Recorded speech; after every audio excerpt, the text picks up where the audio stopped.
തെരഞ്ഞെടുപ്പ് തോൽവി ചർച്ച ചെയ്യാൻ ചേർന്ന സിപിഎമ്മിന്റെ സംസ്ഥാന നേതൃയോഗങ്ങൾ ഇന്ന് അവസാനിക്കുകയാണ്. 4 ദിവസമായി നടന്ന നേതൃയോഗങ്ങളിൽ മുഖ്യമന്ത്രിക്കെതിരെയും സംസ്ഥാന സർക്കാരിനെതിരെയും രൂക്ഷ വിമർശനമാണ് ഉയർന്നത്. തെറ്റുതിരുത്തൽ മാർഗരേഖ അന്തിമമാക്കാൻ ഇന്ന് സംസ്ഥാന സെക്രട്ടേറിയറ്റ് യോഗം ചേരും. തനിക്ക് സർക്കാരിനെതിരെയും ഉയർന്ന വിമർശനങ്ങൾക്ക് മുഖ്യമന്ത്രി മറുപടി പറയും.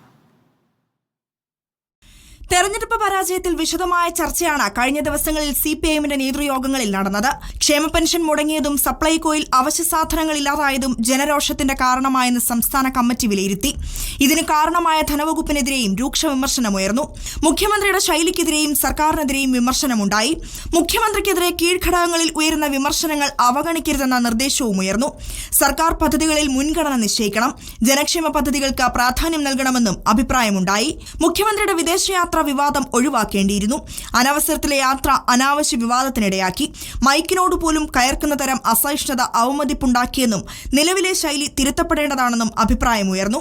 ഇക്കാര്യങ്ങൾ പാർട്ടിയുടെ തെറ്റുതിരുത്തൽ മാർഗരേഖയിൽ ഇടം പിടിക്കും. എന്നാൽ മാർഗരേഖ തയ്യാറാക്കുന്ന കാര്യത്തിൽ അന്തിമ തീരുമാനമായില്ല. തിരുത്തൽ പ്രക്രിയ എങ്ങനെ വേണമെന്ന കാര്യത്തിൽ ഇന്ന് ചേരുന്ന സംസ്ഥാന സെക്രട്ടേറിയറ്റ് തീരുമാനമെടുക്കും. കഴിഞ്ഞ ദിവസങ്ങളിൽ നടന്ന ചർച്ചയ്ക്ക് സംസ്ഥാന സെക്രട്ടറി MV ഗോവിന്ദനും സർക്കാരിനും തനിക്കുമെതിരെ ഉയർന്ന വിമർശനങ്ങൾക്ക് മുഖ്യമന്ത്രിയും മറുപടി പറയും. റിപ്പോർട്ടർ, തിരുവനന്തപുരം.